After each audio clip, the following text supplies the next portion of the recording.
자, 오늘 십자가 부흥의 마지막 날이기도 하고 성금요일 기도회이기도 한데요. 요한복음 19장 30절 말씀 한 절을 우리 다 같이 함께 읽겠습니다. 요한복음 19장 30절, 예수님이 십자가에서 하신 7마디 말씀 중에 마지막 말씀, 예수님께서 숨을 거두시기 전에 하신 마지막 말씀이기도 합니다.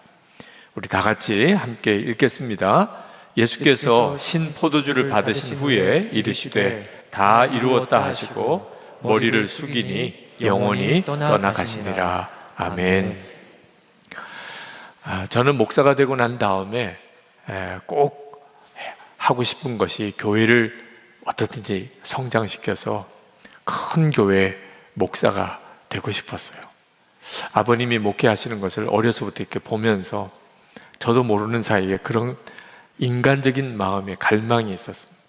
이왕 목사가 되는 거라면 나는 아버지처럼 저렇게 고생하며 목회하지 않고 좀 아버님의 어느 동기 목사님은 어떤 교회를 담임하시고 아버님의 친구 목사님은 또 어떤 부흥사가 되셨고 저도 좀 그러고 싶었습니다. 그래서 목사가 되고 열심히 정말 목회를 했어요.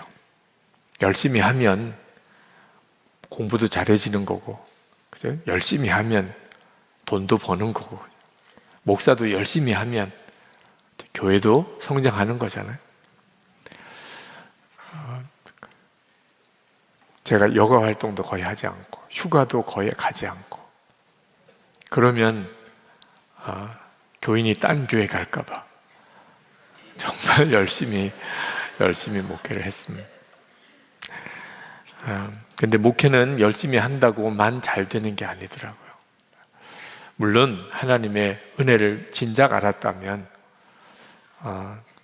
한 사람의 교인이라도 감사한 일이죠.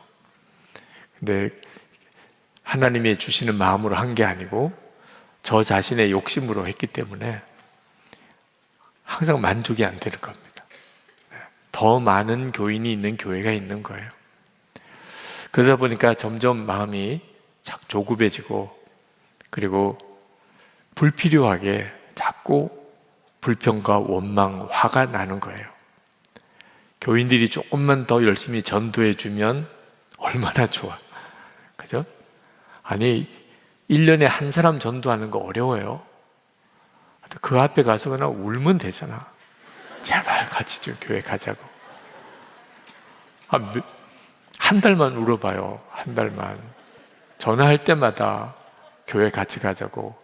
그러면 지겨워서라도 한 번은 나와주잖아요. 그 전도가 그렇게 어려울까? 그러면 해마다 배가가 되면 계산해 봤어요. 이거는 엄청난 일이잖아요. 그걸 못하나? 교인들한테도 너무나 화가 나고 또 부교육자들한테도 너무 마음이 안 드는 거예요. 토요일만 되면 설교 준비를 해야 되는데 온 집안이 다 긴장이 되는 그렇게 목회를 했습니다. 하나님께서 저의 이 심각한 병을 십자가를 보는 눈을 열어주셔서 바꾸셨어요. 제가 한 번은 새벽 기도회 때 참 답답한 마음으로 어떻게 하면 교회가 성장할 수 있을까? 큰 교회가 될 수 있을까? 나도 한번 좀 그런 목회를 해볼 수 있을까? 왜 안 될까? 이제 그런 답답한 마음으로 새벽 기도에 인도하고 기도하는데 이 강대상, 옛날 교회 강대상 크죠? 그 강대상 뒤에서 이제 기도하는데 기도하면서 환상과 같이 골고다 십자가 그 앞에 가 있는 그런 체험을 했습니다. 기도 중에 제가 예수님이 십자가에 달리신 그 골고다 산, 그 예수님이 달리신 십자가 앞에 가 있는 거예요. 예수님의 십자가에 달리신 모습을 제가 그 앞에서 보고 있는 겁니다. 그 끔찍한 모습, 그 고통스러운 모습, 그리고 그 외로움, 예수님 홀로 그 십자가에 달리신 홀로 그 고난을 겪으시는 주님의 그 외로움, 정말 엄청난 눈물이 나더라. 처음에는 고통당하시는 주님 때문에 사실 눈물이 났어요. 근데 나중에는 이제 저를 위해서 울게 됐습니다. 내가 얼마나 죄가 많으면 주님이 저렇게 십자가에서 고통을 당하셔야 되나. 나 같은 자를 위해서 하나님이 어찌 그렇게 나를 사랑하시나. 나를 위해 주님이 그렇게 고통을 당하시는 게 너무 생생히 느껴지는 겁니다. 정말 이제 주님을 바라볼 수 있는 그런 어떤 마음도 아니고 그냥 그 앞에서 꼬꾸라져서 울다가 이제 정신을 차려보니까 강대상 뒤에서 그렇게 눈물로 기도를 했어요. 꿈인지 생신지 진짜 내가 환상을 본 건지 그랬는데 분명히 달라진 게 생겼는데 원망, 불평, 조급함 또 뭐 큰 교회를 이렇게 담임하고 싶은 그런 마음이 싹 사라진 겁니다. 여러분들에게도 성령에 의지해서 십자가 골고다 앞에 가보시라고 그렇게 권해드리는 이유. 정말 십자가를 실제로 바라보게 되면 그러면 그렇게 바꿀 수 없었던 내 마음이 바뀌어요. 교회가 교인이 많아서가 하나님이 기뻐하시는 게 아니고 교인들이 다 주님이 기뻐하시는 마음을 가지고 있는 교인이면 충분하다. 예수님이 기뻐하시는 교회가 되는 게 중요한 거지. 교인이 많은 교회가 되는 게 뭐가 중요하냐. 그냥 너무 분명하게 깨달아지더라. 하나님이 나를 얼마나 사랑하시는지. 그냥 감사밖에 나오는 게 없어요. 달라진 건 아무것도 없었는데 그냥 모든 게 그냥 감사하더라고요. 제가 목사로서 제 자리를 찾게 된 계기예요. 고난주간 되면 항상 그 은혜가 다시 생각이 납니다. 그동안 해마다 고난주간을 보냈지만 올해는 저에게는 정말 특별한 고난주간이에요. 우리 교우들과 함께 할 수 있는 그런 아주 특별한 고난주간이잖아요. 근데 저에게 있어서도 하나님께서 무언가 이렇게 작정하신 것처럼 주님의 고난 앞에 아주 깊이 더 들어가게 하시더라고요. 오늘 십자가 부흥의 마지막 날 하나님이 전하게 하시는 말씀이 예수님께서 마지막에 하신 다 이루었다고 하는 말씀이에요. 이 말씀은 예수님의 구원사역, 우리를 모든 죄에서 우리를 건지시고 지옥에 갈 자를 우리를 천국 가게 만드시는 그 하나님의 역사를 다 이루었다는 겁니다. 정말 너무나 놀라운 선언이죠. 예수님의 십자가의 고통은 말할 수가 없었어요. 그러나 예수님의 그 십자가의 고난이 마지막에는 다 이루었다는 선언으로 끝납니다. 이건 엄청난 역사가 이루어진 거예요. 우리에게 중요한 것은 주님이 이렇게 다 이루었다고 하시는 이 놀라운 메시지가 우리 것이 되어야 됩니다. 그래서 오늘 이 밤에 그 말씀을 여러분에게 드리려고 하는 거예요. 예수님께서 십자가에서 다 이루었다고 하셨기 때문에 우리 가운데 정말 놀라운 일들이 벌어지고 있어요. 그 중에 하나가 전도하면 영혼이 구원받는 겁니다. 세상에 우리가 무슨 능력이 있어서 죽은 영혼을 살아나게 할 수 있을까요? 근데 전도하면 그러면 그 사람이 구원을 받아요. 이유는 예수님이 십자가에서 우리가 구원받을 수 있도록 모든 일을 다 이루어 놓으셨기 때문에 지나가는 사람에게 그냥 예수 믿으세요 라고 이렇게 전도지 주는 거 가지고도 구원의 역사가 일어나요. 정말 너무나 놀랍죠. 예수님의 옆에 달렸던 살인강도 그는 정말 죽을 죄를 지어서 이제 십자가에 달려 죽는데 예수님께 마지막 이런 부탁을 합니다. 오늘 밤에 천국에서 나를 기억해달라. 그거예요. 그 강도가. 예수님을 보고 이분은 진짜 메시아구나. 그게 이제 그 순간에 믿어지고, 그리고 나를 기억해달라. 오늘 밤에 나를 기억해달라. 근데 주님이 넌 오늘 밤에 나와 낙원에 있으리라. 세상에 구원이 그렇게 간단한 거예요. 이 문제는 굉장한 신학적인 논란이 있는 구절입니다. 그렇게 구원받아도 되는 건가? 그렇게 죽을 만한 그런 끔찍한 죄를 지었던 사람이 마지막 순간에 예수님 나 기억해 주세요, 요런다고 구원해도 되나? 이런 문제에 대한 논란이 있습니다. 근데 그 사건은 예수님이 십자가에서 우리를 구원하기 위한 모든 것을 다 이루어 놓으셨기 때문에 가능한 일이에요. 그러나 여러분 중에는 아직도 구원이 다 이루어졌다고 잘 믿어지지 않으시는 분이 있고, 심지어는 막 화가 나는 사람도 있을 거예요.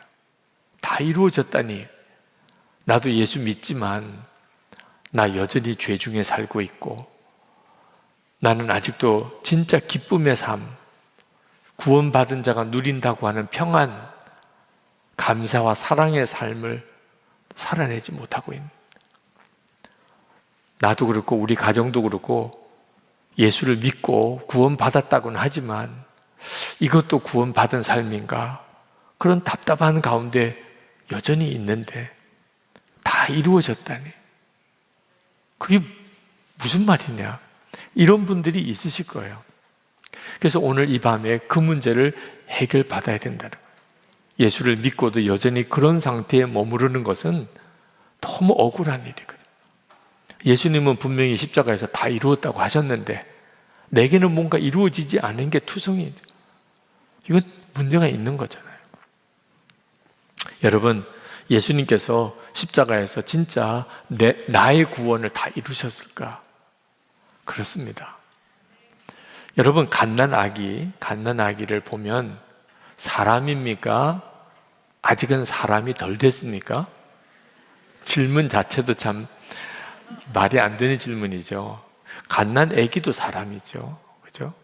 나이 많은 어른도 사람이지만 갓난아기도 사람이에요. 태아도 사람인데, 태중에 생긴 아기도 그 태아도 사람인데 완벽한 사람이에요. 그죠? 한 인격체입니다. 그 태아를 죽이는, 갓난아기를 죽이면 그것도 살인이죠. 그죠? 끔찍한 살인이죠. 그러나 이 갓난아기는 이제 양육을 받아야 되고, 그리고 이제 성장해야 되고, 그 과정에서 여러 가지 시련도 실패도 겪을 것이고, 그러면서 이제 한 성숙한 어른이 되겠죠. 그런 성장 과정을 밟기는 할 거예요. 그렇지만 분명하게 한 생명이 태어난 거죠. 우리도 그렇다니까. 우리도 예수님 때문에 우리가 새 생명을 얻었는데 그것은 하나님 보시기에 완전한 것이라는 거예요. 여러분, 한 사람 한 사람은 불완전한 성도가 아니고 완전한 성도. 예수님께서 십자가에서 다 이루었다. 그 사실을 여러분이 분명히 믿어야 돼요. 유기성 목사는 하나님 보시기에 조금 비중이 크고 나는 형편없을 거야. 절대 그렇지 않습니다.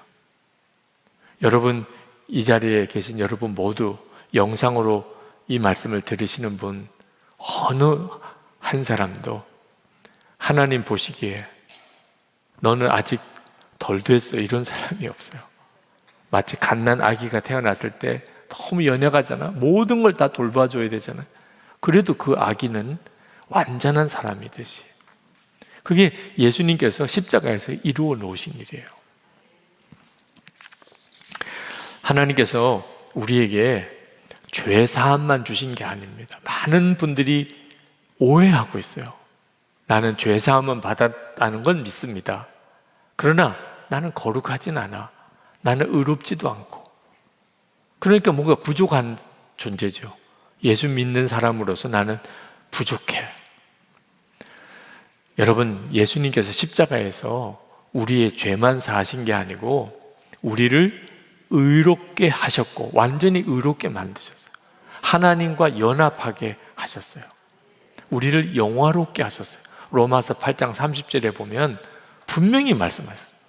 이미 그건 십자가에서 이루어진 거예요. 예수님이 다 이루었다. 그리고 숨을 거두셨는데 그 예수님이 겪으셨던 끔찍한 고통을 통하여 이루어진 일이 죄만 용서받은 거 아닙니다. 여러분은 하나님 눈에는 의로운 자요, 하나님과 온전히 화해한 자, 그리고 영화로운 자예요. 에베소서 2장 4절에서 6절에 보면 우리가 예수님 안에서 이미 하늘에 옮겨진 자다. 우리가 지금 이 세상에 있는데 예수님이 승천하셨잖아요. 그러니까 예수님 안에 있기 때문에 우리는 다 하늘에 옮겨진 자라고까지 이야기를 했어요. 그게 십자가에서 이루어진 일이에요. 그걸 우리 보고 이루라고 하는 거 아닙니다. 의롭게 살려고, 거룩하게 살려고 그렇게 애를 써서, 그래서 어떤 사람은 정말 경건한 성도가 되고 어떤 사람은 그렇지 못한 사람이 되고 그런 게 아니에요. 의로워지고 하나님과 화평하고 영화로워지고 하늘 보좌의 우편에 하늘에 앉는 모든 것도 다 하나님이 이루어 주세요. 데살로니가전서 5장 24절에 이렇게 말합니다. 너희를 부르시는 이는 미쁘시니 그가 또한 이루시리라. 누가 이루신다고요? 우리를 부르신 자가, 하나님께서 이루신다. 왜? 예수님이 십자가에서 다 이루셨기 때문에. 여러분이 이 사실을 오늘 정말 분명하게 붙잡으셔야 돼요. 그때 여러분의 인생이 바뀝니다. 예수 진짜 믿게 된 거예요. 그러면 예수님이 다 이루셨다면 나는 아무것도 안 해도 되는 건가? 그렇지는 않습니다. 우리가 해야 될 일이 있어요.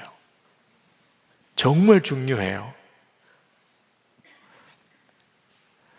그게 뭐냐면 확신을 갖는 거예요. 여기서 성도들이 갈라져요. 예수님이 다 이루셨는데 계속 믿지를 못하는 겁니다.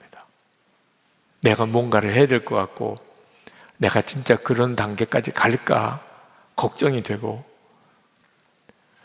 그래서 주님이 다 이루어 놓으셨는데도 우리가 누리지를 못하는 겁니다. 확신을 갖지 못하니까.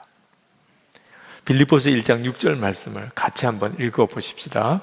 너희 안에서 착한 일을 시작하시니가 그리스도 예수의 날까지 이루실 줄을 우리는 확신하노라. 우리의 구원을 시작하셨어요. 예수님께서. 그분이 그게 온전히 이루어질 때까지 우리를 친히 다 이루어 놓으실 걸 우리가 어떻게 하라고요? 확신하노라. 소원 아닙니다. 그렇게 되기를 원합니다. 제가 온전한 믿음의 사람이 되기를 원합니다. 제가 주님 앞에서 거룩한 성도가 되기를 원합니다. 제가 예수님과 친밀한 자가 되기를 원합니다. 다 중요한데 초점은요, 그저 소원이 아니고 확신이야. 우리가 정말 예수님께서 십자가에서 우리의 구원을 다 이루셨다는 사실을 확신하게 되면 그 뒤에 우리의 삶에 엄청난 변화가 일어나요. 확신하지 못하니까 주님이 우리의 삶에 역사를 못 하시는 거예요. 주님은 다 이루셨는데도. 우리 교회가 예배당 건축을 하는 과정에서 어려움이 있었다는 거 다 아시죠? 제가 그런 상황에서 교회에 담임 목사를 부임해 왔는데 예배당 부채 상환도 어렵고 예배당 공사 마무리하는 것도 어렵고, 그런 가운데서 참 하나님의 놀라운 기적과 같이 공사는 끝났어요. 남은 것은 이제 엄청난 부채만 남았습니다. 갚을 방법이 없었어요. 이건 도무지 갚아질 수 있는 그런 규모가 아니었습니다. 근데 하나님께 기도했어요. 하나님, 이건 하나님만이 하실 수 있습니다. 근데 그때 제 마음에 구했으면 받은 줄로 믿어야 되잖아요. 그죠? 하나님께, 하나님, 이거 하나님이 해결해 주셔야 됩니다. 그러면 믿어야 되잖아. 우리 교회에 부채가 없는 거잖아, 그러면. 하나님 갚아달라고 했으니까. 그렇다면 이제 다 끝나고 이제 입당 예배를 드려야 되는데, 이게 부채를 갚을 걸 생각하니까 봉헌 예배는 부채를 다 갚고 드리는 거예요. 입당 예배는 부채가 있는 상태에서 예배당 공사가 끝났으니까 들어가서 이제 예배를 드리는 날. 그러면 봉헌 예배를 드릴 때 생각하니까 예배당이 너무 낡을 것 같아. 아니, 쓰고 쓰다 빚 갚는 게 너무 오랜 시간이 걸릴 것 같으니까. 그러면 봉헌 예배를 도대체 언제 드릴 수 있는 거야, 이거? 제 마음에, 이미 다 갚았으니까. 그러니까 봉헌 예배 드립시다. 부채가 있는데요. 다 갚았지 않습니까? 기도했잖아요. 그러면 구하고 받은 줄로 믿으라. 그랬지 않습니까? 그럼 다 갚은 거잖아요. 그러면 봉헌 예배 드릴 수 있잖아요.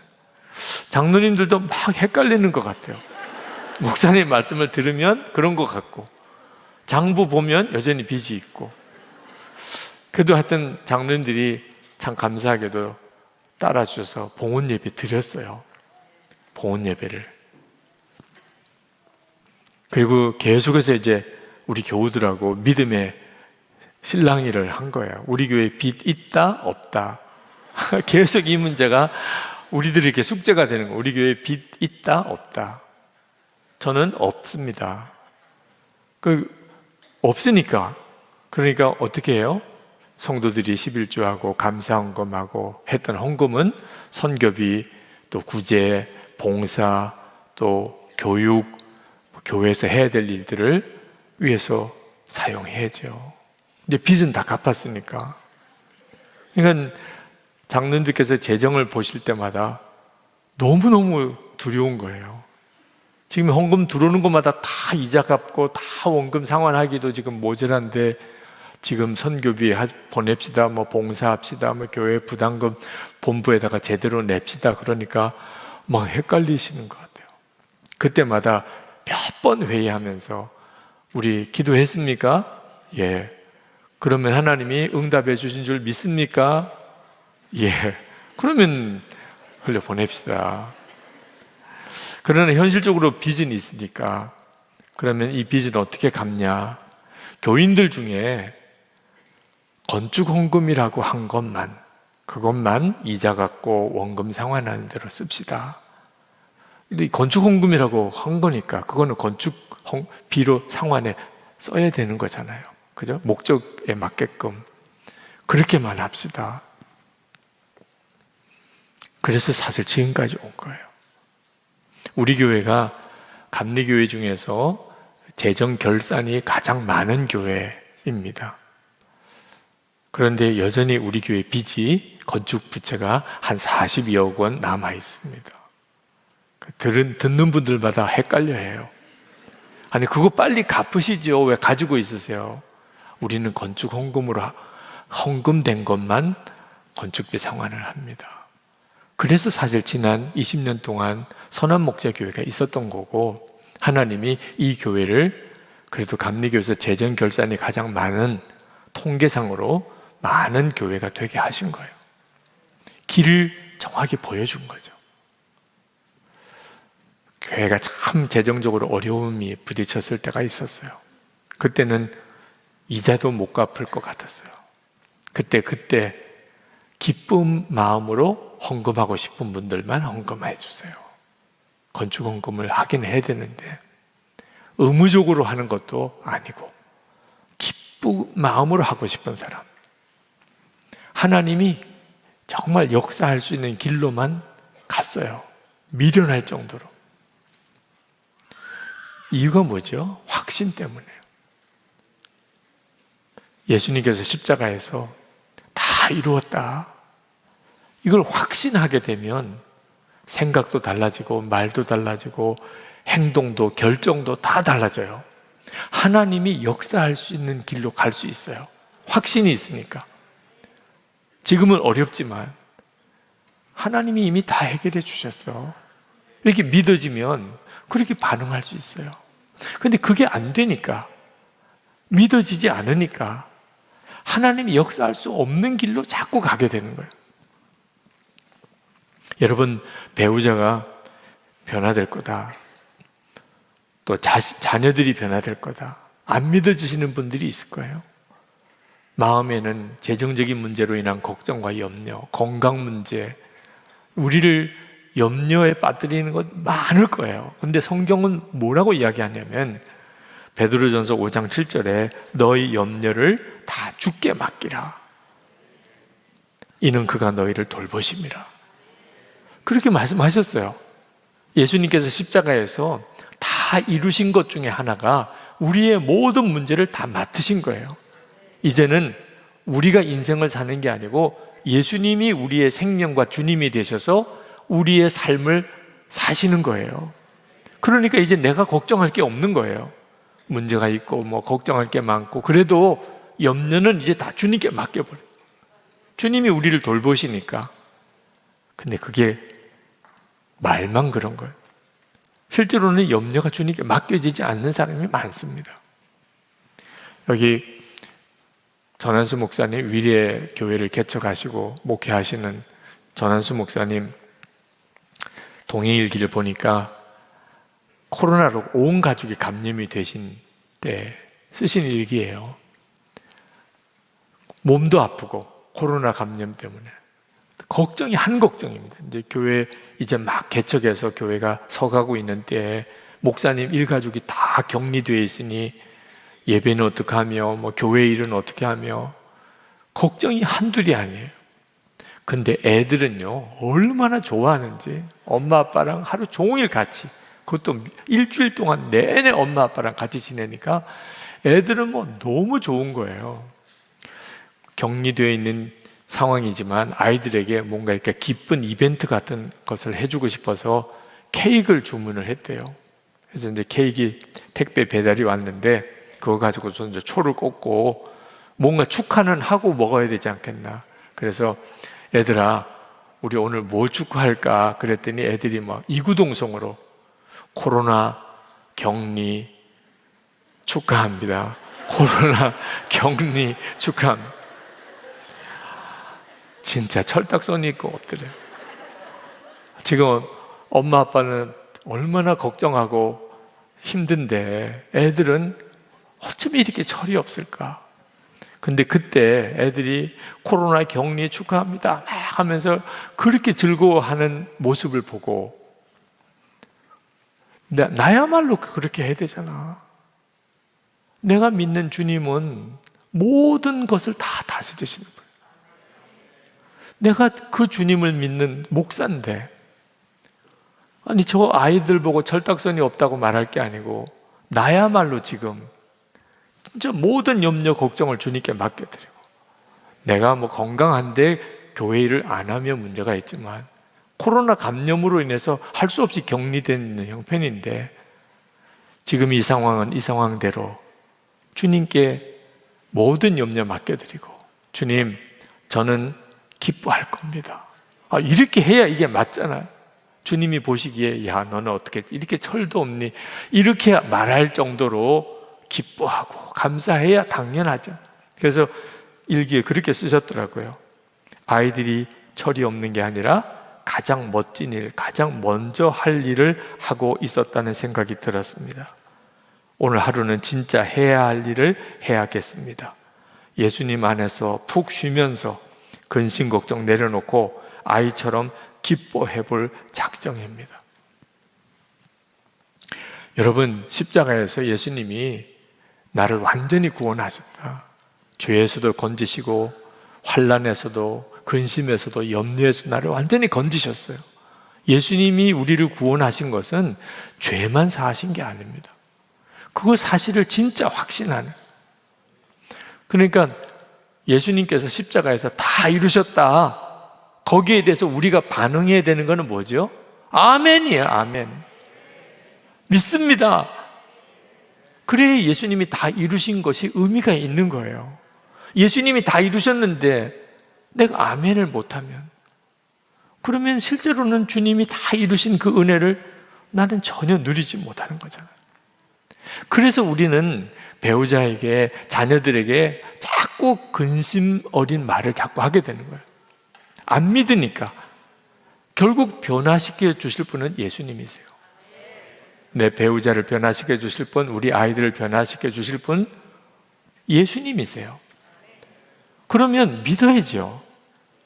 그게 안 믿어지니까 자꾸 보이는 행동, 보이는 결과에 반응하게 돼요. 걱정하는 말, 자꾸 잔소리 같은 말. 그러니까 주님이 더 역사를 못 하시는 거예요. 믿어야 주님이 역사하잖아요.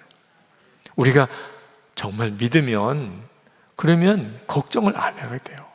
여러분, 어린아이가 제대로 걷지 못해서 이제 막 걸음마를 할 때 얼마나 보기 아슬아슬해요. 그때 여러분들이 그것 때문에 걱정하십니까? 아이가 넘어질까봐 조심하긴 하지만 아이가 이제 막 걸음마 할 때 제대로 못 걷고 하는 거 보고 걱정하는 부모는 없을 거예요. 왜? 이 아이가 곧 잘 걸을 것을 믿으니까. 그죠? 그러니까 잘 보살펴 주기는 하지만, 얘 저 봐. 걷기 시작하네. 그러니까 그냥 품에 안고 다니는 것보다는 신경 쓸 일이 많아요. 이제 막 자기가 걷겠다고 그러고 계단도 자기가 걸어 내려가겠다고 그러고, 그러니 얼마나 신경이 많이 쓰입니까? 그렇지만 그것 때문에 걱정은 안 해요. 얘는 못 걷게 되나 봐. 영 자세가 안 나오네. 엉덩이가 너무 빠졌잖아. 뭐 이런 걱정을 안 합니다. 그죠? 금방 잘 걸을 걸 아니까. 우리도 똑같다니까요. 믿으면, 그러면 불평, 원망, 잔소리 안 돼요. 너 지금은 이렇지만 잘 걷게 돼. 나는 너가 이제 앞으로 계속 잘 뛸 것을 나는 정말 바라보고 있어. 말 한마디라도 그렇게 하게 된다니까요. 이건 엄청난 역사를 이뤄요.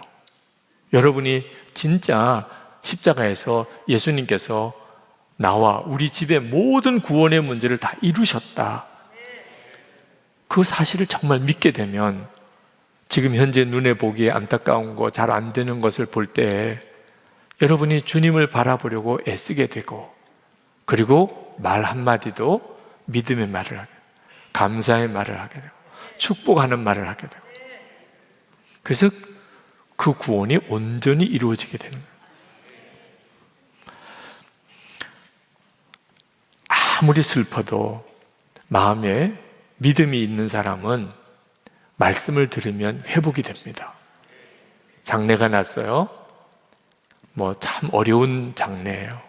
그래도 가서 같이 기도하고, 그리고 말씀을 전하고, 주님을 붙잡으시라고, 그리고 소망의 눈을 뜨시라고. 그러면 그런 슬픔 중에도 성도는 회복을 얻어요. 그리고 장례가 다 끝나고 난 다음에 하나님께 감사헌금을 드립니다. 슬픈 일이 있었는데, 그런데 주님이 위로를 주셔서 감사합니다. 우리 가정이 이 일을 계기로 부흥회를 한 것 같습니다. 이제 이런 감사. 믿음이 있으니까 슬픔이 그를 무너뜨리지 못한 거예요. 근데 믿음을 잃어버린 사람이 있어요. 그런 사람은 절망을 빠집니다. 그 사람들도 똑같이 말씀을 들어요. 목사님이 가서요, 신방도 하고 말씀으로 권면도 하고 주변 사람들이 같이 기도도 하고, 그런데 그는 위로받기를 거절해요. 아무것도 귀에 안 들어와요. 그는 여전히 더 깊은 수렁으로 빠져들어요. 여러분, 하나님이 주시는 은혜를 믿고 안 믿고가 엄청난 차이가 있어요. 안타까운 것은 참 많은 성도들, 심지어 목회자들도 절망에 빠진 분들이 있더라고요. 그러니까 끊임없이 말이 계속 부정적인 말만 나와요. 도무지 하나님이 역사할 수 있는 행동이 안 나와요. 오늘 여러분 중에도 그런 분이 있으실 거예요. 내가 절망에 빠진 거 아닌가. 말씀을 들어도 은혜도 안 되고, 말씀을 읽어도 위로도 안 되고, 이미 벌써 믿음이 확 무너져 있는, 문제가 커서가 아닙니다. 나쁜 사람 만났기 때문도 아니에요. 여러분이 예수님께서 여러분의 구원을 온전히 이루셨다는 것을 믿지 못하니까 문제 앞에서 그냥 절망해버린 거예요. 그러니까 주님이 붙잡아 일으키지를 못하시는 거예요. 오늘 성금요일 십자가를 바라보면서 여러분이 주님, 제게 확신을 주세요. 주님이 다 이루셨다. 영원히 아멘으로 살게 해주세요. 죄 지을 수 있냐 없냐 논쟁이 있습니다. 예수 믿는 성도는 죄 지을 수 있냐 없냐, 그건 끊임없는 논쟁이에요. 근데 말씀이 중요해요. 하나님의 말씀이. 하나님의 말씀에는 성도는 죄 안 짓는다고 나와요. 요한일서 2장 1절에 나의 자녀들아 내가 이것을 너에게 쓰면 너희로 죄를 범하지 않게 하려 함이라. 요한일서 3장 9절 하나님께로부터 난 자마다 죄를 짓지 아니하나니 이는 하나님의 씨가 그의 속에 거함이요 그도 범죄하지 못하는 것은 하나님께로부터 났습니다. 여러분, 분명히 성경은 성도는 죄를 짓지 않게 된대요. 여러분 중에는 이 말씀이 정말 믿어지지 않는 분이 있을 거예요. 근데 지금 어떻게 해야죠? 예수님께서 십자가에서 다 이루었다고 그러셨어요. 우리의 죄 문제 다 해결하셨다는 거예요. 그럼 우리는 뭘 어떻게 해야 되죠? 아멘 해야죠. 아직까지 내게는 죄에서의 승리가 실제로 경험이 안 되고 있어요. 그래도 믿음으로는 어떻게 반응해야 돼요? 주님, 저도 죄에서 승리하게 될 것을 믿습니다. 주님이 다 해주셨으니까. 주님이 그렇게 해주실 것이다. 여러분이 그렇게 믿음으로 취하고 고백하고 나가면 주님이 그렇게 해주세요. 여러분, 예수님께서 십자가에서 무엇을 다 이루셨는지를 명확히 알아야 됩니다. 예수님은 그저 피 흘려주시고 우리의 죄만 씻어주신 게 아니에요. 우리와 예수님이 연합한 자가 되게 해주셔서 우리도 예수님과 함께 옛사람이 죽게 하시고, 그리고 예수님의 부활의 생명으로 우리가 살게 만드신 거예요. 그게 예수님이 십자가에서 다 이루었다고 하신 거예요. 예수님이 죽으셔서 우리 죄만 씻은 일이 예수님이 하신 전부가 아니에요. 로마서 6장 3절 4절에 같이 한번 읽읍시다. 무릇 그리스도 예수 합하여 세례를 받은 우리는 그의 죽으심과 합하여 세례를 받은 줄을 알지 못하느냐. 그러므로 우리가 그의 죽으심과 합하여 세례를 받음으로 그와 함께 장사되었나니 이는 아버지의 영광으로 말미암아 그리스도를 죽은 자 가운데서 살리심과 같이 우리로 또한 새 생명 가운데서 행하게 하려 함이라. 우리는 예수님 안에서 죽고 예수님으로 사는 자가 되었어요. 언제? 십자가에서. 예수님이 다 이루었다고 하실 때 이루어진 일이에요. 우리에게 필요한 것은 그것을 아멘 하는 겁니다. 나는 주님과 함께 죽었습니다. 이제 예수님으로 사는 자가 되었습니다. 여러분이 이 사실을 정말 아멘으로 받아들일 때 죄를 이기고 용서하고 사랑하고 그렇게 살게 돼요. 도무지 전에는 안 되던 일이 된다니까요. 저희 부친이 은퇴하시고 그리고 참 기가 막힌 걸 보았어요. 저희 부친이 목회하실 때 참 힘들게 하시는 교인들이 몇 분이 계셨습니다. 저도 옆에서 지켜보는 입장에서 왜 그러실까? 왜 그렇게 힘들게 하실까? 좀 인간적으로 아버님이 괴로우시니까 저도 마음이 좀 힘들더라고요. 근데 아버님 은퇴하시고 그분도 이제 은퇴하시고 두 분이요 정말 세계 여행을 다니시는 거예요. 그러실 거면 왜 그때 그렇게 서로 안 좋게 지내셨나 이해가 안 된다. 근데 그분이 치매가 오셨어요. 저희 부친이 그분을 모시고 다 옆에서 친구처럼 거둬들이면서 또 이렇게 치매 되신 분은 여행도 자주 다니셔야 된다고. 그러고는 계속 어디 연락드리면 여행 가셨대, 그분하고. 그때 제가 깨달았어요. 아, 나중에 되면 이렇게 되는 거구나.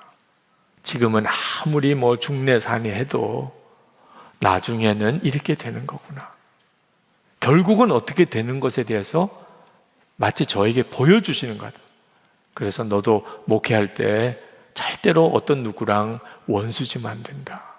나중에 다시 만나게 돼. 그걸 말씀으로 저에게 주시는 것 같아서. 한 번도 저에게 그렇게 말씀하신 적은 없지만 당신의 삶으로 그렇게 보여주시는 거예요. 여러분, 우리가 진짜 예수 그리스도 안에 주님이 나와 함께 하심을 눈뜨게 되면 지금 여러분들이 겪고 있는 수많은 일들이 다 다르게 보입니다. 이길 수 없는 시험 없고 도무지 견딜 수 없는 사람 없어요. 그렇게 느껴질 뿐이에요. 지금 예수님께서 십자가에서 우리와 함께 죽고 이제 예수님의 생명으로 사는 자가 되었다는 사실을 정말 아멘으로 붙잡아 보면 그러면 다 달리 보여요. 지난 수요일 우리 십자가 부흥회 때 김다희 목사님께서 용서의 능력, 십자가 용서의 능력에 대해 말씀을 전해주셨어요. 그래서 집회가 끝나고 이제 집에 들어갔더니 제 아내가 저를 보고 막 눈물을 글썽이면서 용서해달라는 거예요. 그동안에 저에게 잘못한 거 용서해달라고. 제가 어떻게 했겠어요? 용서해 준다. 그랬겠습니까? 이제야 깨달았느냐? 그래, 내가 이제 용서해 줄게. 그랬겠습니까? 전 용서 안 한다고 그랬어요. 제 아내가 엄청 당황해 하더라고요. 제가 용서 안 한다고 그러니까. 만약에 제가 그래, 당신이 이제야 깨달았군. 오늘 말씀에서 은혜는 받았네. 그래, 내가 이제 용서할게. 그러면 아마 하나님이 배꼽 잡고 웃으실 거예요. 마치 부모가 은혜 받고 집에 가서 아이들 앞에 얘들아, 엄마 아빠를 용서해다오. 애들이 용서해 줄게. 뭐 이렇게 되는 거나 마찬가지다. 제가 제 아내에게 용서해 달라고 빌어야 되는데 제 아내가 나한테 용서해 달라고 비니 저거 어떻게 용서를 해줘요? 내가 해야 될 말을 당신이 하고 있네. 그랬죠. 은혜를 받으니까 누구를 용서하는 게 아니고 용서해 달라고 구하게 돼요. 은혜 받은 사람. 회개는요, 잘못한 사람이 회개하는 게 아니에요. 은혜 받은 사람이 회개하는 거예요. 예수님 안에서 우리는 확 바뀐다니까. 예수님, 나는 죽고 예수로 사는 이 일이 십자가에서 이루어졌는데 이 사실을 내가 정말 아멘으로 받으면 그때부터 우리 인생은 설명이 안 되는 일들이 막 일어나게 돼요. 아, 예수를 믿는 게 이런 거구나. 여러분 중에는 나도 예수님과 동행하는 그런 삶을 살 수 있을까? 믿어지지 않은 분이 있으실 거예요. 여러분, 당연히 그렇게 됩니다. 왜 그럼 지금 안 됩니까? 영적으로 어린아이 같기 때문에 안 되는 거예요. 영적으로 어린아이 보세요. 뛰지도 못하고 말도 제대로 못하고 다 어리니까. 그러나 아이가 점점 자라면 다 하게 되죠. 우리가 그동안에 너무 육신만 바라보고 살았고 세상만 바라보고 사는 그런 삶을 살았으니까 예수님과 친밀히 동행하는 게 어색하고 힘들고 잘 안 되는 것처럼 느껴지는. 그래서 동행일기를 쓰는 삶을 통하여 꾸준히 우리의 영적인 감각을 키워보자. 계속 주님을 주목하는 삶을 살아보자고 권해드리는 거예요. 영적으로도, 육신도 자라는 것처럼 영적으로도 자라요. 운동을 해보면 처음에 어떤 걸 할 때는 힘들지만 하루, 이틀, 한 주일, 한 달 지나고 나면 몸이 뚜렷하게 달라져요. 근육이 생기면서 더 이상 힘들지 않게 되잖아요. 몸이 그런 거와 똑같이 영적으로도 똑같아요.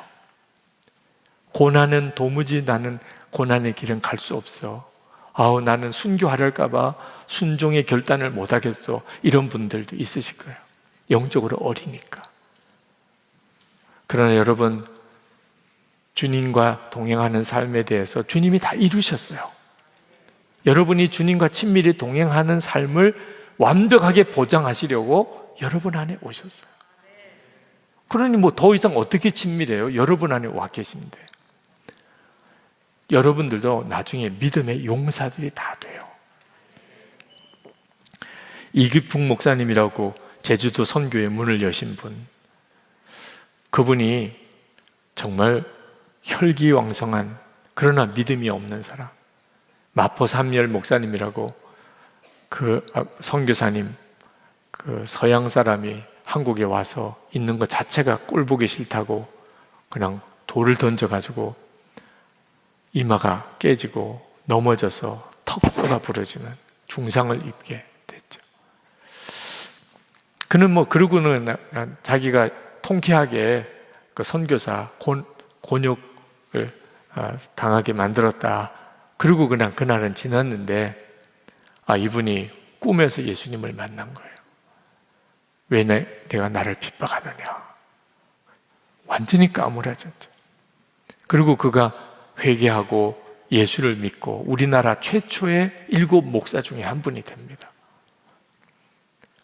정말 구원은 완전히 이루어졌어요. 아니, 선교사를 돌로 쳐가지고 이마를 깨뜨리고 턱뼈가 부러지게 만든 사람이 목사가 되다니. 예수님이 십자가에서 다 이루셨으니까 그런 역사들이 일어나는 거예요. 그리고 그뿐만 아니에요. 제주도 선교를 갑니다. 내가 그런 불안당이었는데 제일 어려운 곳에 가야지. 이런 마음이 드는 거예요. 그 제주도 선교의 문이 열린 거죠. 고난 감당하게 해주실 분이 주님이세요. 여러분 보고 하라는 거 아닙니다. 여러분이 그냥 정말 주님의 십자가를 바라보고 나도 죽은 십자가인 줄 진짜 믿고 고백하고 나가면, 그 일이 이미 이루어졌음을 믿으면 여러분도 그렇게 돼요. 사명 감당할 힘 십자가에서 옵니다. 저희 친구 목사님인 김상현 목사님, 우리 감리교회 감독도 지낸 분이죠. 그 목사님과 부산에서 같이 목회를 했어요. 저는 부산제일교회라고 부산에서 제일 역사가 오래된 교회에 담임하고, 그 목사님은 수영로 교회, 부산에서 제일 큰 장로교회, 그 교회 옆에 개척을 했어요. 개척을 해도 좀 적당한 데서 하지, 그 큰 교회 옆에서 개척을, 그것도 감리교 목사가. 부산은 감리교회를 거의 이단 취급하는 그런 지역인데요. 그러니 얼마나 힘들었겠습니까? 그러나 교회에서 철회하면서 기도를 했어요. 하나님, 우리 교회 부흥시켜 주세요.